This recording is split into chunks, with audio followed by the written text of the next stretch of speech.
ভোটাধিকার দিয়ে ভোট পাওয়া যাবে? প্রিয় বন্ধুগণ, তাদের পলিসি অপপ্রচার, তাদের পলিসি হচ্ছে লাশের রাজনীতি। আপনারা দেখে থাকবেন, পাবনাতে শিবির কর্মী তার মিছিলে গুলি চালিয়ে বিএনপির উপরে দায় চাপানোর অপচেষ্টা করে নাই? এই করছে কিনা ভাই? উসমান হাদি ভাই সম্মানিত ব্যক্তি, সে যখন শাহাদাত বরণ, তাকে যেদিন গুলি করা হয়, সেদিন শিবিরের গুপ্ত সন্ত্রাসীরা, সাবেক ছাত্রলীগের নেতারা, তারা মির্জা আব্বাসের বাসার ইট খুলে আনার জন্য অপচেষ্টা করে নাই? লাশের রাজনীতি করে নাই উসমান হাদি ভাইকে নিয়ে?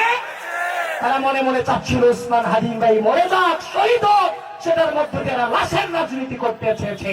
ঠিক একই ভাবে সেদিন শেরপুরে পুলিশ প্রশাসন জামাতের নেতাকে বলেছে আপনি এখানে দাঁড়ান, আমার বিএনপি নেতা বলেছে আপনার পায়ে ধরছি, আপনি সামনে অগ্রসর হন না, আপনি আমাদের প্রত্যেকের প্রাণটুকু রক্ষা করেন।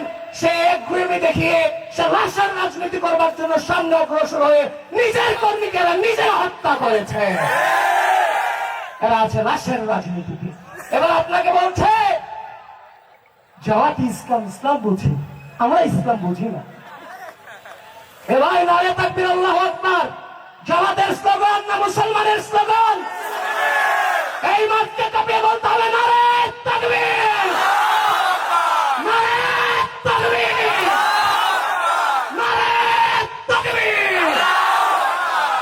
এই জামাতের সন্ত্রাসীরা শুনে নাও, অপপ্রচারকারীরা, আমরা চেয়েছিলাম সুস্থ রাজনৈতিক সংস্কৃতি, কিন্তু তোমরা ধর্মের ভিত্তিতে আমাদের ধর্মীয় অনুভূতিতে বারংবার আঘাত দিয়েছ।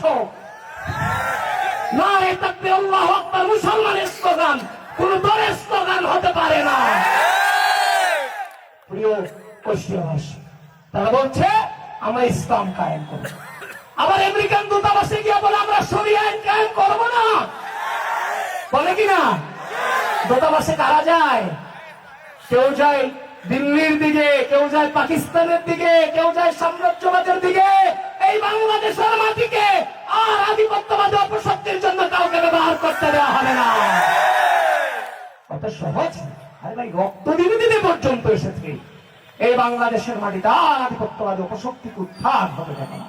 এই বন্ধুগণ, একদিকে যেমন লাশের রাজনীতি, আরেকদিকে দূতাবাসে হাজির, আরেকদিকে জান্নাতের টিকিট বিক্রি করে নারে তাকবীর, আল্লাহু আকবার স্লোগানকে নিজের মালিকানায় নিয়ে জান্নাতকে কোন মানুষ দিতে পারে?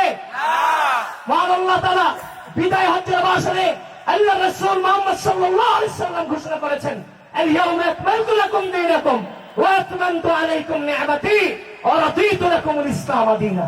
তিনি ইসলামকে পরিপূর্ণ করে দিয়েছেন সেলিমি। সুতরাং এই ইসলামকে কেউ বাড়াবে, কেউ কমাবে, সেটা সক্ষমতা কি কারো আছে?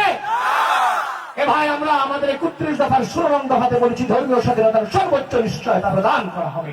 সে হিন্দু হোক, বৌদ্ধ হোক, খ্রিস্টান হোক, মুসলমান হোক, প্রত্যেকের ধর্মীয় স্বাধীনতা সমানভাবে এই ভূমিতে পালন করবে। কোন ধর্মে কি চুরি করার জন্য বলছে? এই কোন ধর্মে চুরিকে হালাল বলছে? অপপ্রচারকে? আর কথা বলতে হবে, অপপ্রচারকে, গীবতকে, গুপ্তচর বৃত্তিকে? তাহলে কিসের মুসলমান? এরা কিসের মুসলমান? এরা ইসলামের নামকে ব্যবহার করে সব থেকে বেশি অইসলামিক কাজ এরা করে যাচ্ছে। মনে রাখবেন, এই কুষ্টিয়াবাসী মনে রাখবেন, আপনাদের প্রত্যেকের দায়িত্ব সচেতনতা বৃদ্ধি করা। এমন একদিন দেখতে হবে তাদেরকে যদি আপনারা না থামাতে পারেন, শুধুমাত্র এদের কারণে আমার ধর্ম পবিত্র ইসলামকে বিভিন্নভাবে ট্যাগিং করা হবে ভবিষ্যতে। বক্তৃতা শেষ করছি আছি। ভোট কি হবে? এবার কথা বলবেন, ভোট হবে? ঐক্যবদ্ধ থাকবেন? গ্রুপিং করবেন? গ্রুপিং করবেন? ঐক্যবদ্ধ থাকবেন? ধানের শীষে ভোট আনবেন? ধানের শীষ কি ব্যারিস্টার রাগিব চৌধুরী ভাইয়ের মার্কা? এই সেট থেকে তো কোনো কথাই আসতেছে না। কি ভাই, এই ব্যারিস্টার রাগিব চৌধুরীর মার্কা ধানের শীষ? ধানের শীষে বাংলাদেশের স্বাধীনতা সার্বভৌমত্বের প্রশ্নে আপসহীন প্রতীক হচ্ছে ধানের শীষ। এই ধানের শীষের উপরে বাংলাদেশের স্বাধীনতা সার্বভৌমত্ব টিকে ছিল। বন্ধুগণ, কোন চাঁদাবাজি, কোন টেন্ডারবাজি, কোন দখলদারিত্ব নতুন বাংলাদেশে চলবে না। আজকে চাঁদাবাজির কথা বলা হয়, আমরাও তো জুলাইয়ের সম্মুখ সারির যোদ্ধা ছিলাম। আমরা যখন বলেছিলাম যে প্লিজ কেউ কাউকে ছেড়ে যান না, এই ডাকে আহ্বান সারা দিয়ে 5 জন আমাদের চোখের সামনে শহীদ হয়ে গিয়েছে। আমাদের কি ভূমিকা ছিল না? আমাদেরকে আপনারা শুধু 5 আগস্ট কেন্দ্রিক চিনেন না, এই আন্দোলনকে গণঅভ্যুত্থানের উদ্ধার করবার জন্য 7 জুন থেকে আমরা পরিকল্পনা করেছি জাতীয়তাবাদী ছাত্রদল, এবং 14 তারিখ রাতে 14 জুলাই রাজু ভাস্কর্যের পাদদেশ থেকে গোটা বাংলাদেশে যে স্লোগান ছড়িয়ে পড়েছিল, কে বলেছে স্বৈরাচার স্বৈরাচার, সেটাও সেদিন রাজু ভাস্কর্যের পাদদেশ থেকে জাতীয়তাবাদী ছাত্রদল উত্থান করেছিল। সেদিন তারা আমাদেরকে বাধা দিয়েছিল। এখন আমার বন্ধুরা যারা সমন্বয়ক হয়েছিলেন, উপদেষ্টাতে গিয়েছিলেন, দুর্নীতি করে নাই? কথা বলেন না কেউ, দুর্নীতি করে নাই? চাঁদাবাজি করে নাই? দখলদারিত্ব করে নাই? টেন্ডার বাণিজ্য করে নাই?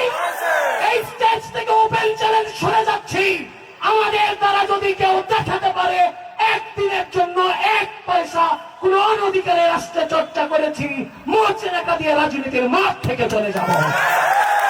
বলেন, এই জুলাইয়ের গণঅভ্যুত্থানে যারা সম্মুখ সারির যুদ্ধে, তাদেরকে বলেন ওপেন স্টেজে চ্যালেঞ্জ দিতে, বলেন পারবে না। সুতরাং আমাদের বিরুদ্ধে যে অপপ্রচার চালানো হয়েছে, এই মিথগুলোকে ভেঙে দেওয়ার দায়িত্ব আপনাদের সামনে যারা বসে আছেন। পারবেন তো ভাই? কথা বলতে হবে, পারবেন তো? শেষ কথা, লড়াইয়ের শেষ প্রান্তরে আছি আমরা। লড়াইয়ের কোন প্রান্তরে আছি? শেষ প্রান্তরে আছি। এত জেল খাটলেন, এত জুলুমের শিকার হলেন, আপনার রাজনৈতিক বন্ধুটা ছাড়া আপনার সাথে কেউ কথা বলে নাই। এই দিন যায় নাই? এমনও দিন গেছে আপনি দাওয়াত থেকে যেতে পারেননি, ফ্যামিলির মানুষদের কাছে মুখ দেখাতে পারেননি। নিজের বাবা কথা শুনিয়েছে, মা কথা শুনিয়েছে, ভাইয়া কথা শুনিয়েছে, সমাজ কথা শুনিয়েছে, কিন্তু তার শেষের পক্ষে তো আপোষ করি নাই। এটার রেজাল্ট আসবে 12 তারিখ।